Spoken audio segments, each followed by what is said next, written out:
네, 국내외 소식들 모아봤습니다. 여기서 중요한 포인트를 뽑아보는 시간이죠. 모닝 스탠바이입니다. 바로자산운용의 윤정식 상무입니다. 상무님, 안녕하십니까? 네, 안녕하세요. 네, 자, 뉴욕 증시 어쨌든 조금씩이지만 사상 최고치 랠리는 계속 이어지고 있고 그 와중에 반도체는 긍정적인 것 같습니다.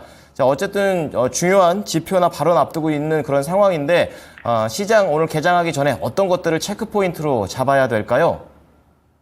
네, 사실 뉴욕 증시는 계속 사상 최고치라는 이 뉴스, 이 기사 타이틀만 뭐 수십 번 본 것 같습니다. 예, 국내 증시는 아직 사상 최고치에 못 갔는데 한없이 부럽기만 했었지만 뭐 국내 증시도 이제는 좀 사실은 좀 덜 부럽죠. 요즘에는 이 지난주 금요일도 그렇고 지난주에 좀 많이 올라졌던 부분들 외국인의 매수도 계속되고 있고 국내 증시도 사상 최고치 그리고 3천선 먼저 가고 그리고 사상 최고치까지도 갈 수도 있지 않을까라는 이제 기대감 정도는 충분히 좀 가질 수 있는 그런 상황인 것 같습니다. 2700선에서 허둥지둥되던 국내 증시였는데 상당히 좀 단단해진 그런 느낌이 많이 들죠. 이 미국 증시가 올라갔고 그리고 미국 증시에서 반도체 여전히 좀 좋은 모습들을 보여주고 있다라는 점. 엔비디아, AMD, 뭐 TSMC, 이 미국에서 이 반도체 관련된 종목들 대부분 긍정적이었습니다. 그러면서 필라델피아 반도체 지수도 1% 넘게 올랐는데 지수는 약간 보합권에 가깝죠. 뭐 상승은 상승이지만 보합권에 좀 가까운 그런 모습을 보여줬습니다. 그 외의 종목들이 좀 부진한 그런 모습들을 보여줬고요. 하지만 전체적으로 보면 시장이 부정적이지 않아요. 이 상승폭은 미미하지만 시장은 여전히 좀 긍정적인 그런 모습들이 펼쳐지고 있다라는 점을 꼭 기억을 해주셨으면 좋겠고요. 이 미국 증시에서 한 가지 또 기억을 해야 될 게 테슬라가 뭐 보합권 정도지만 그래도 상당히 좀 잘 버티는 모습을 보여줬습니다. 어제 LG에너지 솔루션 실적이 상당히 좀 부진했죠. 회복이 좀 지연되는 그런 모습들 나오면서 이 좀 부진한 모습들 보여줬고 이 영향을 테슬라가 받을 수도 있었거든요. 그러니까 전기차에서 1등은 테슬라고요. 배터리에서 사실 중국 빼고 1등이 LG에너지 솔루션인데 LG에너지 솔루션 실적이 상당히 좀 저조하다. 그러면 전기차도 좀 우려감을 가질 수도 있는데 여전히 바닥권은 어느 정도 확인을 했다라는 게 시장 컨센서스였다라는 점을 이 LG에너지 솔루션 실적 부진에도 불구하고 테슬라의 주가가 상당히 좀 잘 버텨줬다. 테슬라가 계속 상승했었죠. 뭐 어제 빼고도 8거래일 연속 상승을 했습니다. 그런 상황 속에서 차익 실현 매물 나올 만도 한데 LG에너지 솔루션 실적 부진에도 불구하고 잘 버텼다는 점은 전기차에 대해서는 어느 정도 좀 바닥을 확인했다라는 게 투자자들을 통해서는 좀 컨센서스가 형성이 되어 있는 그런 상황이다라는 점을 테슬라 주가를 보고 좀 알 수 있다라고 보시면 되겠고요. 어제 국내 증시에서도 에코프로 그룹주가 좋은 모습을 보여줬죠. 2차 전지 관련된 종목들 LG에너지 솔루션도 큰 조정이 나오기보다는 조금씩 올라갈 가능성이 좀 높아 보인다라는 점. 그러니까 전기차가 실적만 놓고 보면 굉장히 좀 부진했구나라고 생각을 할 수 있지만 이제는 거의 바닥을 확인했다로 다시 보면 이제는 바닥이다. 이제는 좀 올라갈 일만 남았다. 근데 올라가는 속도, 그러니까 기울기에 대해서만 좀 논란이 있을 수 있지 이제는 바닥을 찍고 좀 올라간다라고 보시면 될 것 같고요. 국내 증시에서 어제 같은 경우 에코프로 그룹주 그리고 조선주만 좀 올라가고 나머지는 사실 좀 쉬는 모습 보여줬죠. 쉰다라는 표현을 할 때는 거래량을 봐야 되는데 거래 대금이 오랜만에 또 10조 원 미만으로 내려왔습니다. 이 9조 9,385억 원. 그러니까 지난주 목요일 13조, 금요일도 13조인데요. 10조 원 밑으로 내려왔습니다. 개인과 기관이 매도했고 외국인이 매수했는데 이 개인과 기관의 매도를 외국인이 다 받아줬어요. 그래서 많이 떨어지진 않고 약보합 정도 수준에서 좀 마감을 하는 모습을 보여줬습니다. 이 국내 증시도 그렇고 미국 증시도 그렇고 한번 확 오른 다음에 이 좀 쉬면서 눈치를 조금 봐야 되죠. 2,800선 넘어져서 단단해진 모습들은 있는데 2,900선 가까이 가면 또 매물 나올 거고요. 2,900선 돌파하고 또 3,000 가면 또 매물이 더 많이 나올 겁니다. 그래서 올라가는 속도는 좀 조절을 하면서 우상향에 대한 가능성이 좀 높기 때문에 차익 실현 매물도 좀 받고요. 그리고 이번 주에 마침 11일 날 CPI 발표 있죠.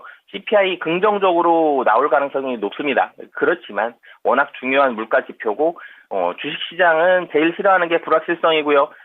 상당히 좋아하는 건 확인하는 작업들을 상당히 좋아합니다. CPI에서도 고용 지표처럼 경기가 조금 떨어졌다는 점, 조금 둔화된다라는 점을 좀 확인하고 싶고 그 확인을 통해서 9월 금리 인하에 대해서 좀 더 확신을 좀 더 갖고 싶어하는 그런 모습들을 주식시장을 가지고 있다라고 보시면 되겠고요.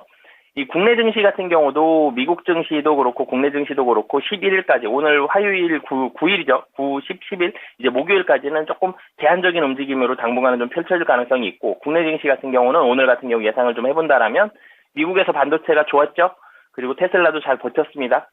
그렇기 때문에 국내 증시 굉장히 큰 폭은 아니겠지만 그래도 상승에 대한 가능성이 높은 상황이다. 오늘 같은 경우 좀 긍정적인 부분들이 전기전자 쪽에 있어서의 수급이 좀 긍정적으로 펼쳐질 가능성이 높다라고 보시면 되겠습니다. 네. 자, 그래도 좋은 쪽으로 많이 좀 해석을 해주셔서 기분이 좀 나아지는 모습입니다. 자, 그런 가운데 호실적이라든지 밸류업, 최근에 이제 이러한 단어들을 많이 얘기해주고 계시는데, 그 말씀 이후에 관련 뭐 보도라든지 관련 종목들이 많이 언급된 것 같아서, 오늘 모닝 관심주에 기대가 또 쏠리고 있습니다. 첫 번째 키워드 어떻게 잡으셨습니까? 네, 5대 증권사 2분기 영업이익 20% 상승으로 키워드 잡아왔습니다. 네. 자, 뭐 금융주라든지 뭐 이런 쪽 관련해서 뭐 증권사도 오늘 밸류업에 대한 얘기들이 또 한번 겹치게 되는데요. 자세한 내용들 들어보겠습니다. 네, 사실 국내 증시를 제가 어제도 말씀을 드렸어요. 외국인이 국내 증시 산다. 그래서 외국인이 국내 증시를 많이 샀고, 그래서 국내 증시가 레벨업이 됐는데, 국내 증시 산 이유를 살펴보면 첫 번째가 반도체였고요. 두 번째가 밸류업이었습니다. 그러면서 실적에 좀 포커스를 맞추자라는 말씀을 드렸었는데, 이 밸류업에 대해서 가장 먼저 주목을 받았던 게 자동차와 은행이었죠.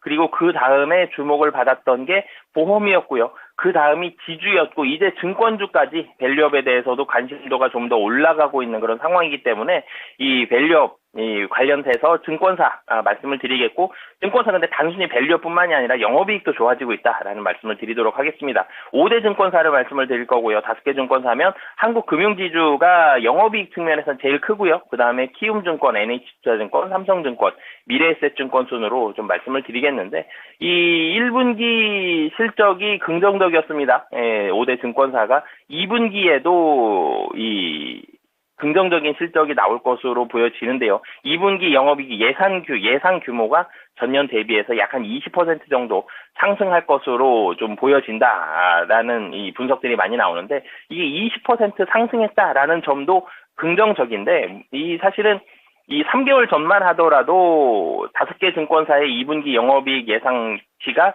1년 전하고 거의 비슷한 수준, 도리어 1년 전보다 조금 부족한 정도, 조금 떨어진 정도로 나올 것이라는 예상이 많았습니다. 물론 이 예상 속에서는 3개월 전에는 증시가 지금보다 좀 떨어져 있었죠. 증시 분위기가 지금이 훨씬 3개월 전보다는 긍정적인 상황이고요. 그리고 이 3개월 전보다 지금 보면 이 부동산 쪽에 있어서의 이 여러 가지 충당금들 이런 부분들도 상당히 좀 많이 쌓아놨기 때문에 이런 부분들이 다 반영이 되면서 지금은 영업이익 예상치 전망치가 훨씬 더 많이 늘어났다라고 보시면 되겠습니다.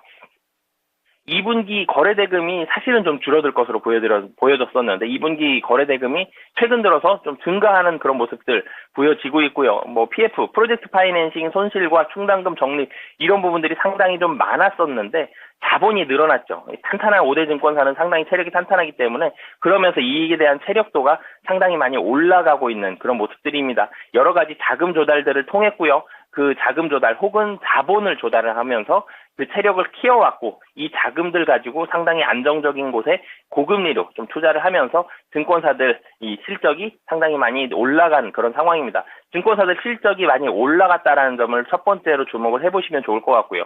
그리고 두 번째로는 밸류업입니다. 제가 전일 어제 키움증권 말씀을 드리면서 이 IB 쪽도 그렇고 뭐 브로커리지 쪽도 그렇고 실적이 긍정적으로 조금 올라가면서 주주 환원 체계 좀 더 포커스를 맞춰서 말씀을 드렸는데요. 이 밸류업 프로그램에 대해서도 계속적으로 세부적인 정책들이 나오고 있죠.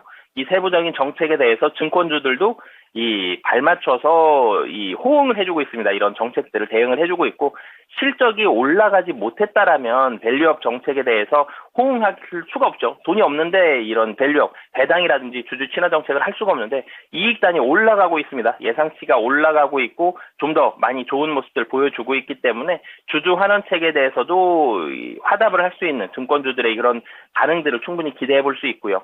뭐 1번에 있어서의 영업이익, 2번에 있어서의 주주 환원책까지 기대해 보면서 그리고 부동산도 지금이 사실은 더 나빠지긴 힘들거든요. 회복에 있어서의 시기가 어느 시기냐. 라는 점이 이 논란이 있는 부분이지 분명히 지금이 바닥이기 때문에 뭐 충당금도 충분히 적립해놨고요. 회복 시기가 만약에 제 예상보다 조금 더 빨라진다라면 여기에 있어서의 충당금 환입이 상당히 좀 빠른 속도로 이루어질 수 있다는 점. 충당금 환입이 되면 이익이 올라가죠.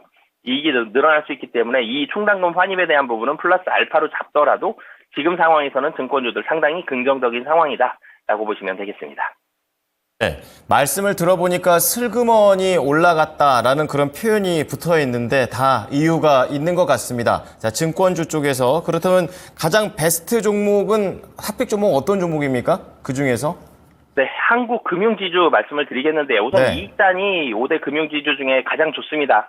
IB 중심으로 해서 한국 금융지주가 이 5대 5대 증권사 중에서 이 가장 앞서 있는 부분들은 IB거든요. 이 IB 중심으로 해서 향후에 빠른 실적 회복이 좀 예상이 되는 그런 상황이기 때문에 물론 이제 어제 말씀드렸던 키움증권도 관심 가지시면 좋고요. 한국 금융지주는 이익단이 가장 안정적이고 IB 회복이 상당히 좀 빠른 속도로 이루어지고 있다. 그렇기 때문에 한국 금융지주까지 관심 있게 보시면 좋을 것 같습니다. 그 중에서도 한국 금융지주에 대한 차별화된 전략 말씀해 주셨습니다. 자, 두 번째 키워드 넘어가 보겠습니다. 어떤 건가요? 네, 조선주입니다. 부르는 게 값인 이 공급자 우위 시장으로 조선주 말씀드리도록 하겠습니다. 네, 계속해서 뭐 중동발 리스크라든지 운임 지수가 계속 오를 수밖에 없는 그런 상황에서 조선주 다시 한번 보자 이렇게 얘기를 해주셨는데요. 내용 들어보겠습니다. 네, 제가 이 방송 시간에서도 관심주에서도 조선주들을 몇 번 말씀드렸던 것 같은데 조선주에 대한 분위기가 뭐 긍정적인 부분이 있습니다. 물론 이제 상반기에 상당히 주목을 많이 받았다가 한번 조정받은 적도 있죠. 뭐 피크아웃이라든지 회복 시기가 좀 더뎌질 수 있다. 이런 분석들이 나오면서 빠르게 오를 때에는 조선 이 빅사이클이 확실히 왔다. 이런 분석들, 이런 기사들도 많이 나왔었죠. 그러면서 주가가 한번 올라갔다가 회복 시기가 좀 더뎌질 수도 있겠는데 지연될 수도 있겠다라는 우려감들이 나오면서 한번 조정받았었는데 지금 사실 조선주를 본다라면은 굉장히 긍정적인 상황이 좀 펼쳐지고 있습니다. 이 선종, 조선 대의 종류별로 좀 따져본다라면 LNG선, 그리고 LPG와 암모니아선, 탱커, 컨테이너선 이런 부분들이 있는데 LNG선은 계속적으로 좀 견조한 모습들이 나오고 있습니다. 크게 업황을 많이 타지 않고 LNG선은 국내 조선사들이 뭐 굉장히 앞선 기술력을 가지고 있기 때문에 이 계속적으로 좀 견조한 이 수주가 이전에도 그렇고 지금도 그렇고 앞으로도 그렇고 이루어질 가능성이 상당히 좀 높고요. 최근 들어서 좀 강세를 보여주고 있는 게 LPG와 암모니아선에 대한 기사와 레포트가 최근 들어서 가장 좀 많이 나오고 있는데 암모니아선은 상당히 좀 강세를 보여주고 있고요. 그리고 이 탱커와 컨테이너선이 최근 들어서 또 강세와 추가적인 수주들이 좀 나오고 있는 그런 상황입니다. 해상 운임 지수가 많이 올라갔죠. 해상 운임 지수가 많이 올라가면 배들이 늘어날 가능성이 높죠.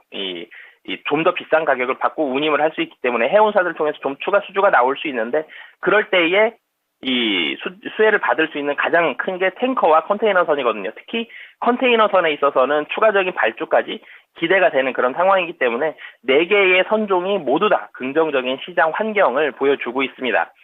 그리고 실적 부분들을 놓고 본다라면 우선 비용이 많이 나가는지를 봐야 되겠죠. 수주는 잘 들어오는 걸 확인을 했습니다. 비용이 많이 나가는지 이 부분을 봐야 되는데 후판 비용 그리고 외주비 이런 전체적인 비용들이 우리나라 3대 조선사들이 대부분 하향 안정화를 보여주고 있습니다. 전체적으로 나가는 비용은 좀 줄어들고 있다라는 부분이 있고요. 그리고 환율 부분을 봐야 되는데 조선도 배도 우리나라에서 만들어서 우리나라에서 쓰는 배보다 우리나라에서 만들어서 수출하는 게 대부분이죠. 수출주입니다. 그렇기 때문에 환율도 봐야 되는데 환율 같은 경우 사실 삼성중공업은 거의 완전한 해지를 합니다. 그렇기 때문에 삼성중공업은 환율의 영향을 거의 안 받는 상황이고요. 그 외에 뭐 HD현대중공업이나 한화오션 같은 경우는 한 20-30% 정도의 변동이 있을 수 있는데 환율이 높은 수준을 유지하고 있죠. 이 부분에 있어서는 지금 수혜를 받고 있다는 점. 환율에 있어서도 삼성중공업은 변동이 없고요. 그 외의 조선사들은 수혜를 받고 있다는 점. 그래서 달러에 있어서도 영업의 실적 개선 효과를 가지고 있고요. 그리고 적자 호선이 있습니다. 이 여러 가지 충당금이 반영이 된 조선 적자 호선에 대해서는 매출 비중이 계속적으로 줄어들어 있다는 점. 이전에 싸게 공사와 마찬가지죠. 가격이 쌀 때 수주를 받았다가 지금 만들 때 돈이 더 많이 들어가는데 이런 부분들에 대한 비중은 굉장히 많이 줄어져 있다라는 점. 뭐 그렇기 때문에 조선주들 지금 상황들 놓고 보면 뭐 여러 가지들 상황들을 보더라도 분명히 긍정적인 상황이고 슈퍼사이클에 접어든 상황이 굉장히 접어들었을 가능성이 상당히 좀 높다라고 보시면 되겠고요. 관심주로는 제가 이 관심주로도 말씀드렸던 종목인데 삼성중공업 말씀을 드리겠습니다. 삼성중공업은 환해지 완벽하게 거의 완벽에 가까운 환해지를 한다라고 말씀을 드렸죠. 그리고 환율이 올라가도 떨어져도 실적이 그대로인데요. 그만큼 안정을 추구하고 있습니다. 수주도 안정적으로 지속적으로 들어오고 있고요. 실적도 가장 안정적으로 이루어지고 있다는 점. 그렇기 때문에 흔들림 없이 이 슈퍼사이클을 잘 타고 올라갈 수 있는 조선주다. 가장 좀 탄탄한 조선주다. 그렇기 때문에 삼성중공업까지 관심 있게 보시면 좋을 것 같습니다. 네, 이렇게 조선업황의 긍정적인 때가 언제인가 싶습니다. 다시 한번 이러한 부분들 긍정적으로 보시면서 삼성중공업 수주와 실적적인 측면에서 안전성을 얘기해 주셨습니다. 자, 마지막으로 관심주 어떤 게 하나 더 있으실까요? 네, 관심주, 사실은 이 관심주에 가장 많은 고민이 들어가는데요. 항상 방송 준비할 때마다. 오늘은 식품주 중에서 좀 빙그레 말씀을 드리겠습니다. 식품주는 분위기가 굉장히 좋았죠. 그러다가 최근 들어서 살짝 꺾인 모습들이 있습니다. 워낙 반도체에 좀 많이 쏠려 있었기 때문에 식품주를 살짝 잊어버렸을 수도 있는데요. 식품주는 계속적으로 좋습니다. 실적이 계속적으로 좋다라는 점, 그리고 제가 이 식품주, 화장품, 의류 이런 쪽 말씀드릴 때 수출을 하는 식품주, 화장품, 의류주에 좀 더 포커스를 맞추자라는 말씀을 드렸죠. 그리고 미국으로 수출을 하는 그런 기업들에 좀 더 포커스를 맞추자라는 말씀을 드렸었는데 이 빙그레도 마찬가지입니다. 우선 2분기 빙그레 하면 아이스크림 생각나지? 아이스크림 잘 팔리고 있고요. 2분기 지금은 정말 장마철이지만 상당히 더웠던 6월달이 있었고 장마 끝나도 상당히 더울 걸로 예상이 됩니다. 2분기 성수기 효과 그리고 미국 중심으로 해서 이 해외 비중이 상당히 좀 빠르게 올라가고 있다라는 점, 해외에 수출이 늘어난다라는 점은 전체적인 캐파가 커진다라는 거죠. 이 과일 맛이 나는 여러 가지 유제품들을 중심으로 해서 해외 비중 늘어나고 있다. 그렇기 때문에 빙그레까지 주목해 보시면 좋을 것 같습니다. 네. 자, 오늘 모닝 관심주 3가지가 나왔습니다. 하나씩 정리를 해드리겠습니다. 첫 번째 키워드는 증권이었습니다. 그 중에서도 한국 금융지주였는데요. 영업이익에서 가장 큰 매력을 보유하고 있고 또 빠른 실적 회복에 대한 전망이 있다라는 점에서 이 부분 지켜보자라고 얘기를 해주셨고요. 두 번째 키워드 쪽에선 조선입니다.